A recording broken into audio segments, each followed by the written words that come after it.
Castro, essa figura sul-mato-grossense que lançou um livro, né? Hoje nós estamos pautando um livro que foi lançado nesse ano pelo jornalista e escritor, nosso grande amigo de longa data, jornalista Bosco Martins, torcedor do Santos, comunicador nato, esse paulista de Jaboticabal, que começo dos anos 80 o Bosco desembarcou em Campo Grande e nunca mais deixou o Mato Grosso do Sul, com currículo para estar, né, no eixo Rio-São Paulo. O Bosco ele fez um movimento contrário, viu, Carlos Araújo? Do paulista, o caipira lá do interior de São Paulo. Primeiro vai para uma grande emissora, uma emissora média de Ribeirão Preto, né? Sai lá de Jaboticabal. Ele não quis a capital paulista, né? Não quis o Rio de Janeiro, né? Em Belo Horizonte, enfim. Trabalhei em São Paulo, trabalhei no Rio. Mas eu gosto desses projetos alternativos, tipo aqui a Rádio Hora. Primeiro, bom dia, os ouvintes. Bom dia, internet. Eu tô vendo aqui, estamos ligados na televisão aqui, né, Maria Luísa? Bom dia ao Alexandre. Sem ele nós não tocamos o nosso negócio. É operacional, né, Leão? Não tem jeito. Arthur, Carlos Araújo, Maria Luísa, essa equipe maravilhosa. E eu estava falando ontem, visitando... você deve conhecer o Gildo Souza, lá fui conhecer o projeto dele, comunitário também, como vocês focaram nesse segmento do gospel, né? Como a Rádio Hora fez uma proposta alternativa, ele também tem um bacana o projeto do cara, sabe, Arthur? Muito legal, ele montou uma redação no Nova Lima News, é outra cidade, Nova Lima, sabe? Aquele avenidão do Nova Lima, rapaz. E ali tem linda. 40, 50 mil pessoas, 4, 5 bairros focados ali, e ele hoje realmente tem um mercado alternativo. Eu falei, sai um pouco dessa sanha, né, você estava falando aqui hoje, o governo federal, eu estava te ouvindo no caminho, né? Tudo é o governo do estado, é o governo federal, é a prefeitura, a grande empresa é sempre a institucional, né? E ele está criando um caminho também alternativo, como vocês criaram aqui. E eu acho isso muito bacana. Eu que sou do rádio, estava falando, eu sou de Jaboticabal, na verdade eu nasci no distrito de Macedônia. Macedônia tem umas 6 no planeta, que é um distrito de Fernandópolis, né? Aquela Macedônia helênica, é uma pequenininha. E, enfim, vim lá do interior de São Paulo e já estou aqui, graças a Deus, consolidei minha família, meus filhos são sul-mato-grossenses. Minha patroa paranaense, você conhece muito bem, Dona Márcia Brambila, tá ligadona em nós, um beijo para você aí, Márcia. Bacana, Bosco, é uma alegria imensa ter o nosso amigo Bosco Martins aqui nesta manhã, para falar do lançamento que ele fez neste ano, do livro Manuel de Barros, Diálogos do Ócio. Eu estive no lançamento, não fiquei o tempo todo, né? Uma manhã de tanto calor, um domingo pela manhã, mas fui prestigiar o Bosco lá e tal, enfim. Mas hoje ele vem aqui para a gente falar de Manuel de Barros, mas também de literatura e da nossa cultura sul-mato-grossense. Foi o primeiro livro ou você já tinha... Eu tenho 3 livros já. Já tem outros, Antologia né? Cigana, Eu, Poeta e o Poeta Moderno. Fazia poesia lá para Ribeirão Preto, lá na IPTV, lá na TV Globo de lá, que aliás a TV Morena... nossa parceira aí, que me trouxe para cá, está completando aí 60 anos também de telejornalismo, agora no dia 24. Mas eu já escrevia lá em Ribeirão Preto, já declamava uns poemas lá pelas calçadas. E esse livro na verdade, a trajetória aí desde que eu cheguei no estado, quando conheci aquele pessoal de Almir, o Paulo... o filho do Manuel de Barros, né? O Pedro, o João, né? Que é aquele que fatalizou, né? Teve aquele acidente de avião. E comecei a frequentar a casa do poeta, né? E agarramos uma amizade bacana, legal. Ele era uma pessoa muito simples, recebia todo mundo, viu, Arthur? Não tinha nenhum estrelismo, né? E acabou originando esse livro, eu ia anotando, porque ele não gostava muito de máquina, de entrevista e tal. O diferencial do livro, um dos diferenciais do livro é exatamente as entrevistas que ninguém fez. É um tijolaço, é um livro de quase 400 páginas, esse aqui é o da editora da Universidade Federal do Mato Grosso do Sul, aquele que você foi. Ele tem alguns poemas inéditos e vai ser lançado agora uma nova edição pela UFMS. Essa aqui é a primeira edição da Universidade Federal do Mato Grosso do Sul, né?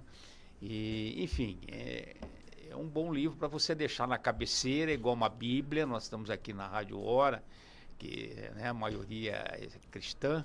Ele é quase uma Bíblia, você não precisa ler ele de afogadilho, você deixa do lado direito e qualquer página que você abre, você vai encontrar ali um belo pensamento do poeta Manoel de Barros. Bom, Carlos Araújo, você que foi para a faculdade lá, né, Grande Dourados, curso de letras, sala de aula, professor, depois atuou, né? Mestre. Atuou na área da literatura também, na área bancária, área de seguros, enfim. Em se tratando de literatura, nosso Mato Grosso do Sul, vamos ampliar um pouquinho nosso olhar, né? Vamos para a nossa região centro-oeste do país, já que nós temos a formação cultural, né? A Turma de Ipanema, Rio de Janeiro, a grande indústria da literatura e do conhecimento, as grandes redes de televisão no São Paulo, Rio. Ampliando o nosso olhar na literatura brasileira, no Centro-Oeste, Manoel de Barros, no Mato Grosso do Sul e no Mato Grosso, porque nós somos mato-grossenses, né?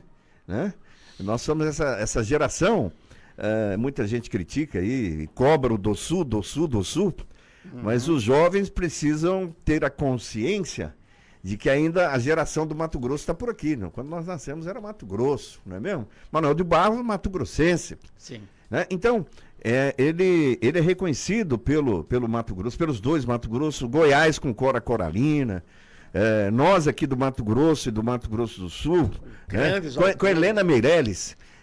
Então, quando se trata de os grandes jornais, né, os grandes editores de cultura, fazendo uma leitura, são essas figuras representativas e que conquistaram reconhecimento já na fase de... né, fim de vida, com 60, 70 anos, entra colocando uma correia muito bacana. TV Morena, juntos fazemos história. Através dessa obra aí. E outro aspecto é que o Bosco agora, no final do ano, ele está sendo convidado para eventos pelo país afora, né, Bosco? Eu falo, Carlos, você que é professor de letras, sabe bem da importância do poeta, você lembrou bem que Cora Coralina também já sexagenária, ele, descobertos tardiamente, né? Mas que não é nem eu falo, não é nem o autor, é o autorado, né? Ele tem uma importância, o Manoel adquiriu, né? O país gosta dele. Onde você vai? Ontem eu dei uma palestra aí na Escola Oswaldo Tonini, para cerca de 300 crianças aí do secundário, impressionante, porque nós estamos vivendo um momento muito, assim, baixo astral, ruim para a literatura. É a primeira vez, as pesquisas indicam que o número de não leitores supera o número de leitores no Brasil. O poeta falava, eu sou um ser letral, nós estamos vivendo a era telau. Hoje é tudo na tela, né? Se ele tivesse vivo, tela telau, é o livro, é telau. Criou tantas palavras. As notícias são telau, tudo é telau hoje, né?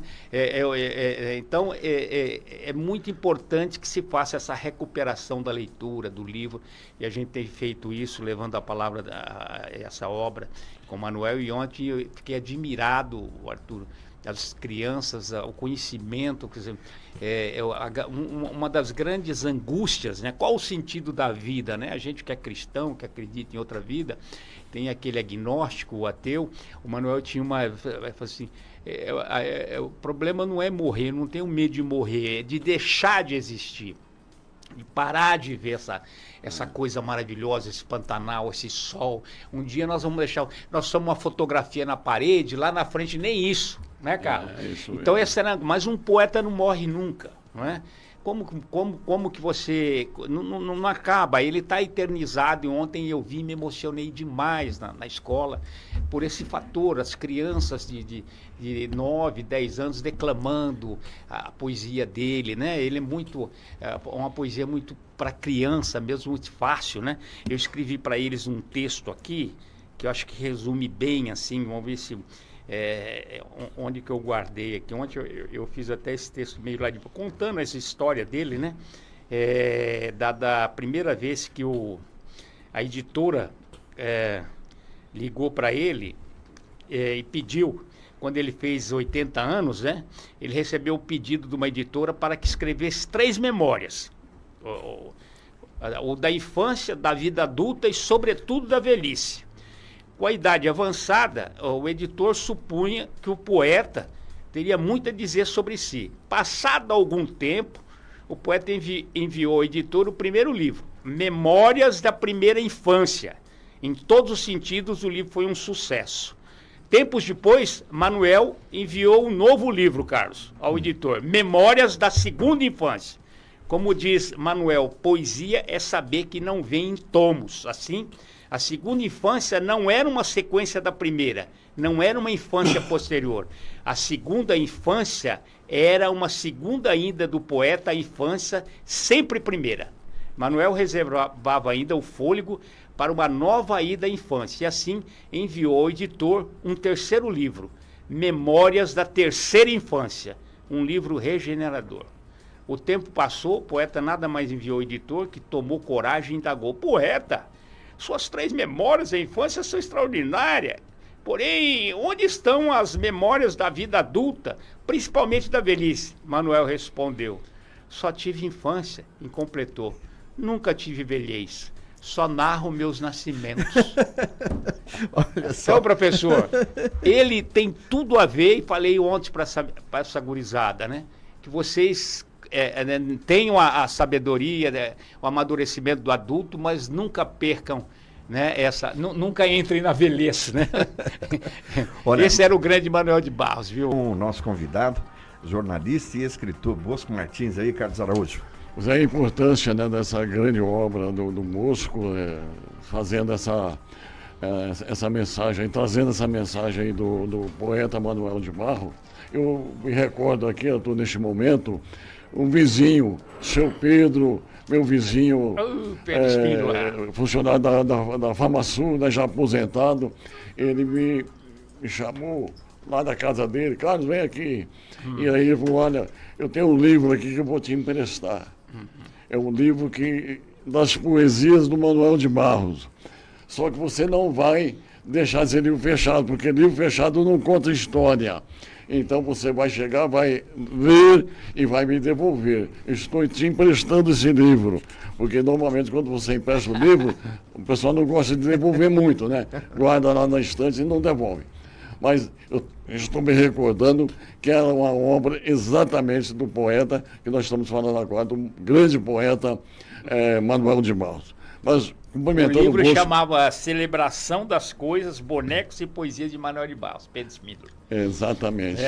E aí eu gostaria de cumprimentar o Bosco aqui, dar meu bom dia ao Bosco e dizer que ele teve essa oportunidade de sentar no banco ao lado do Manuel de Barros, né? Esse mesmo banco que nós temos aqui hoje como uma grande recordação do poeta, o Bosco teve essa oportunidade de sentar. Então, mais que uma biografia, você fala que é um inventário, pela sua convivência, pelo seu conhecimento da vida do poeta, mas para aquelas pessoas, Bosco, que estão chegando agora, vão abrir a obra Diálogos do Ócio, né? O que pode se esperar desse conteúdo tão importante para essa pessoa que vai abrir o livro pela primeira vez? Olha, o livro tem sido referência de estudantes acadêmicos, aí pelo FMS, sabe? Da obra dele. Com muita humildade, muito modestamente, eu fiz uma compilagem, uma colagem, tem biografia, tem bibliografia, né? Tem essas entrevistas que ninguém leu, né? Que são historinhas, né? Que eu te falei, onde você abre, né? Você tem uma historinha boa dele, sabe? Casos que eu anotava, né? Minhas memórias. Mistério é a coisa mais real, é real, sabe? Ele tinha umas tiradas muito legais.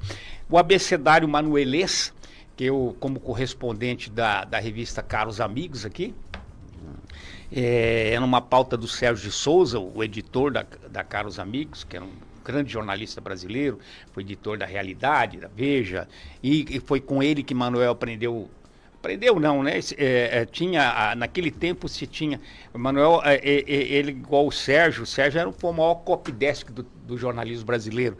Pegava um parágrafo de 10, deixava uma só frase, 2 frases, ele fazia o enxugamento da palavra, né?